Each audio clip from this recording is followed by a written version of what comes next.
Everyone, welcome back to my channel. So today's new recipe వచ్చేసి road side బండి మీద దొరికే చల్ల చల్ల పునుగులు, సేమ్ వాళ్ళలాంటి చట్నీ రెసిపీ. సో ప్రాసెస్లోకి వెళ్ళే ముందు ఒక బౌల్ తీసేసుకోండి. దాంట్లో 2 కప్పుల వరకు పుల్లటి పెరుగుని యాడ్ చేసుకోవాలి. పుల్లటి పెరుగు లేకపోయినా మా నార్మల్ పెరుగు కూడా ఓకే. దాంట్లోనే కొద్దిగా సాల్ట్, కొద్దిగా తినే సోడా యాడ్ చేసేసుకొని ఇలా బాగా బీట్ చేసేసుకోవాలి. ఇలా బాగా బీట్ చేసుకోవడం ద్వారా ఇంకా కర్డ్‌లో ఇలా బబుల్స్ ఫార్మ్ అవుతాయి. సో, ఇలా బబుల్స్ ఫార్మ్ అయ్యాక 2 కప్పుల మైదా పిండిని, ఇంకా ముప్పావు కప్పు మైదా పిండిని యాడ్ చేసేసుకోండి. మైదా పిండి యాడ్ చేసిన తర్వాత కర్డ్‌లోనే మైదా పిండిని బాగా కలుపుకోవాలి. ఇప్పుడే వాటర్ వేయాల్సిన అవసరం లేదు. బాగా కలుపుకున్న తర్వాత కొద్దిగా వాటర్ కావాలి అంటే కొద్దిగా యాడ్ చేసేసుకోండి. సో, ఇక్కడ వీడియోలో చూపిస్తున్న కన్సిస్టెన్సీలా ఉంటే వాటర్ యాడ్ చేసుకొని బాగా కలుపుకొని ఒక 2 మినిట్స్ వరకు ఇక్కడ చూపిస్తున్న విధంగా పిండిని బాగా బీట్ చేయాలి. అలా బీట్ చేయడం ద్వారా పునుగులనేటివి బాగా గుల్లగా, మంచిగా క్రిస్పీగా వస్తాయి. టేస్టీగా కూడా. అండ్ ఇంకా అలా బీట్ చేసిన తర్వాత పిండిని 2 అవర్స్ పక్కన పెట్టేసేయండి. దాని తర్వాత సేమ్ వాళ్ళు చేసే చట్నీలాగా ఎలా చేయాలో చూద్దాం రండి. సో, ఒక పాన్ తీసేసుకొని కొన్ని పల్లీలు యాడ్ చేసుకొని దాంట్లోనే 4-5 వరకు పచ్చిమిర్చిని యాడ్ చేసేసి కొద్దిగా ఆయిల్ వేసేసి ఫ్లేమ్ లోలో పెట్టేసి పల్లీల్ని ఇంకా పచ్చిమిర్చిని బాగా వేయించుకోవాలి. సో, అలా 5 మినిట్స్ వేయించుకుంటే చాలు. ఎక్కువగా వేయించుకోవాల్సిన అవసరం లేదు. లేదంటే పల్లీలు మాడిపోతాయి. సో, స్టవ్ ఆఫ్ చేసేసి కొద్దిగా చల్లారాక మిక్సీ పట్టేసుకోండి.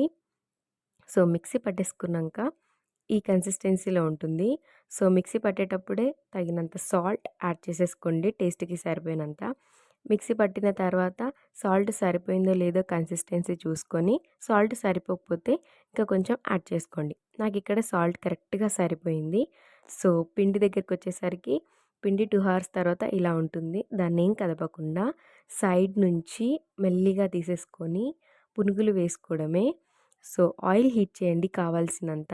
ఆయిల్ బాగా హీట్ అయ్యాక ఫ్లేమ్ మీడియంలో పెట్టేసి ఈ చిన్న చిన్న సైజులో పునుగులు యాడ్ చేసేసుకోండి. సో, పునుగులు యాడ్ చేసుకున్న తర్వాత అటు ఇటు కదుపుతూ ఉండాలి. లేదంటే ఒకటే సైడ్ మాడిపోతాయి పునుగులు.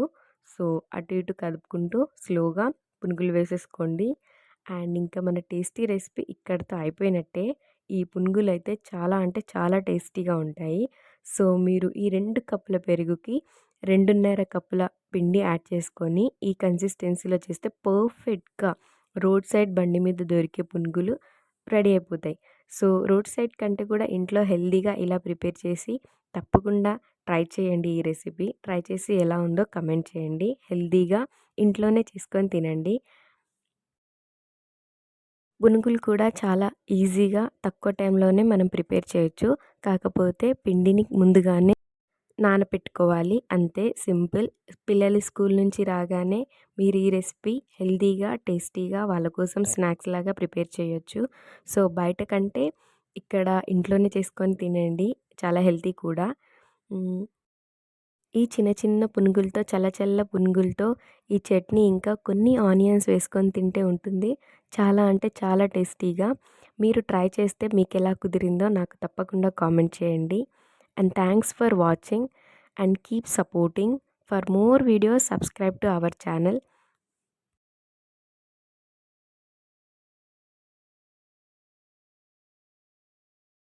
ఒక్కసారి మీరు కూడా ఇలానే చేసి చూడండి చట్నీ అయితే. చాలా అంటే చాలా బావుంటుంది. సేమ్ వాళ్ళలానే ఉంటుంది. నేను కేవలం చట్నీలో 2 ఇంగ్రీడియెంట్స్ యూజ్ చేశాను. పచ్చిమిర్చి ఇంకా పల్లీలు. అంతే. ఏమి యూజ్ చేయరు. ఎక్కువ టేస్టీగా ఉంటుంది. మీరు ట్రై చేయండి. ఈ పునుగులతో ఈ చట్నీ పర్ఫెక్ట్ అంటే పర్ఫెక్ట్ కాంబినేషన్. వీడియో నచ్చితే తప్పకుండా లైక్ చేయండి, షేర్ చేయండి, సబ్స్క్రైబ్ కూడా చేయండి.